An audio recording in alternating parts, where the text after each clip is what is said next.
Role-playing game writers, I'm gonna need your help with this one.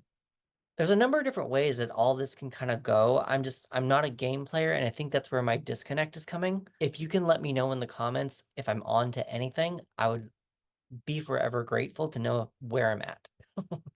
On the one hand, it feels like this is a new role-playing game master. The story didn't get told how the game master had planned.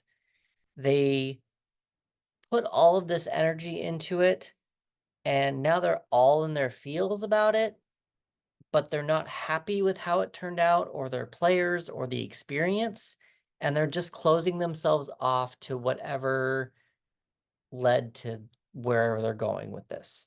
And then you've got this experienced game master, very comfortable with their role-playing game runningness, leadership, and they are comfortable with where it's at, and it's more like if the players don't want to play with you in your own way, you're also closed and you just don't want to let them into your game.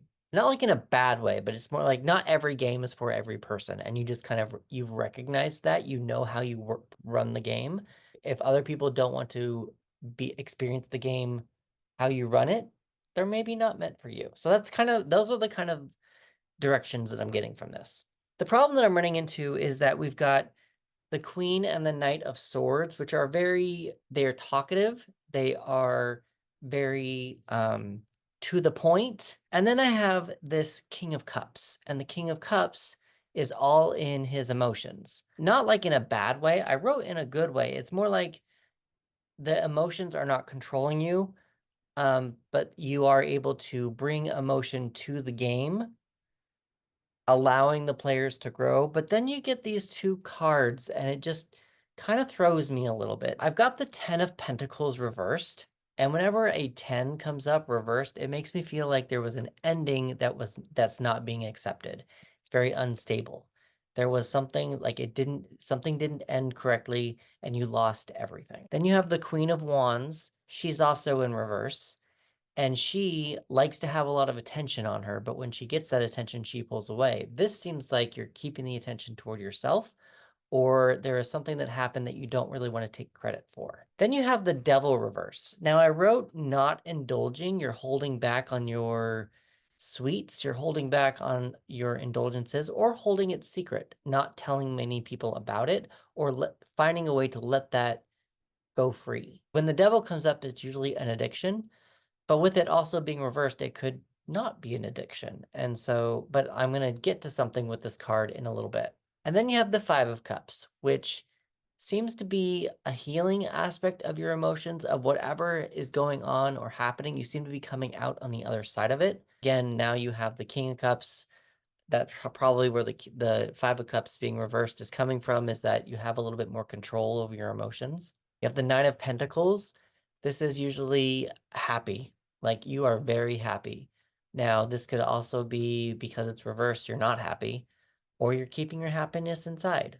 So again, you have the Knight of Swords. He's a very stabby stab. He likes to talk a lot. He likes to talk his mind, and he's very doer. He's talkative.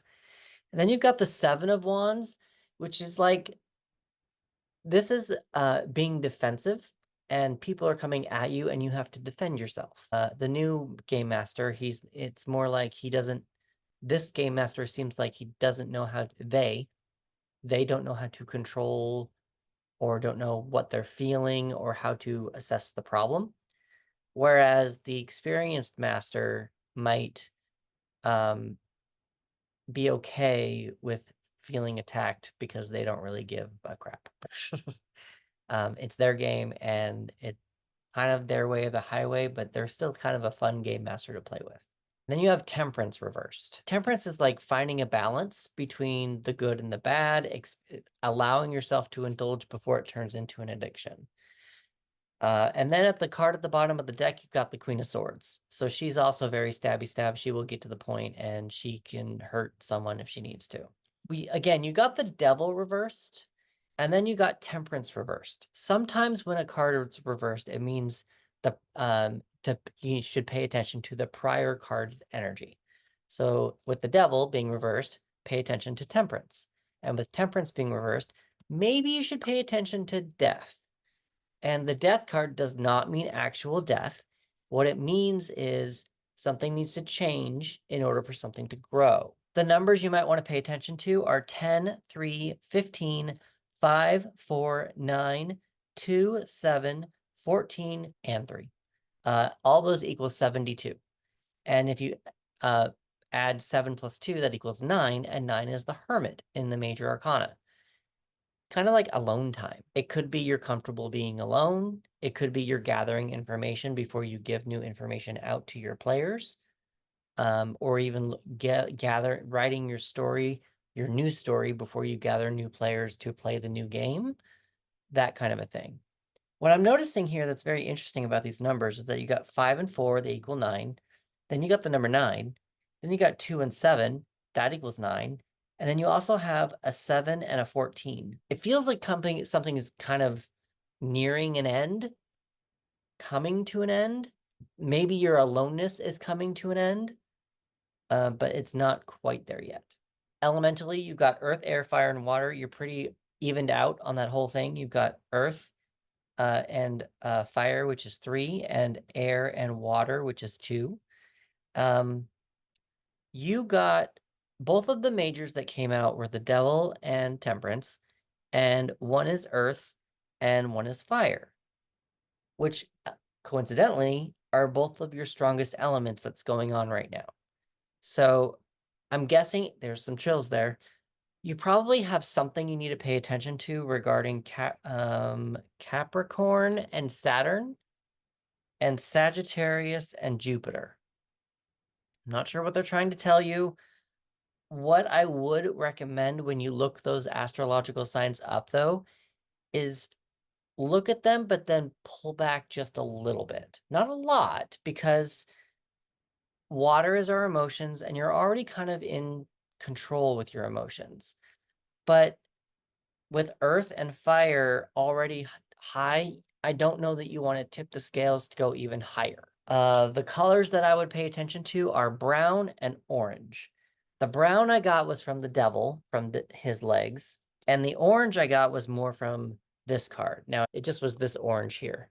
So I do pull 3 extra cards just to kind of help guide the reading a little bit further. Again, we've got closed, so it just feels like something's closed off, closed for business. What you've said, you've said. You've said it with confidence, especially if you're all closed off with all, you have 6 reversed cards. With all these reversed cards, it could either be you are just so comfortable with yourself that you are good to go, or you are just not happy with how things are going. It's one of the, it just feels like a new versus experienced Game Master is what it kind of feels like. Yep, orangutan. So go figure with that one, orangutan. And then we got, how can you make the conflict in your latest scene bigger, more tense, and more painful for your characters? Again, I just kind of feel like this is talking about 2 different game masters. One's experienced and one's not. And one feels like they're being more attacked, and one feels like they are strong in their opinions about what's going on, and they're able to guide it a little bit better. Oh, I don't like how I'm saying that, but that's just what's coming to me. So I'm Chris. I am a tarot reader who helps screenwriters and authors overcome writer's block. Now, I did mention earlier that I'm not really a role-playing game person. I have played 2 campaigns, so that might be where some of this disconnect is coming. I would like to expand my practice into something like that. So if anybody is interested in having me pull cards for scenes or for characters or whatever, feel free to reach out. I would love to try it and see if it helps and see if it's something that I can add to my practice. If you do want to take this a little bit further, there's some chills again. Go to the link in my bio or in the description, and there is a free 15-minute exercise where I guide you how to write a story using 3 tarot cards and writing it in your own voice, your own authentic voice, and showing you what I do with all of these cards when I help my clients write their stories. I encourage you just to take a look at it. It's free. And with that, I guess I will see you in the next one. Thanks.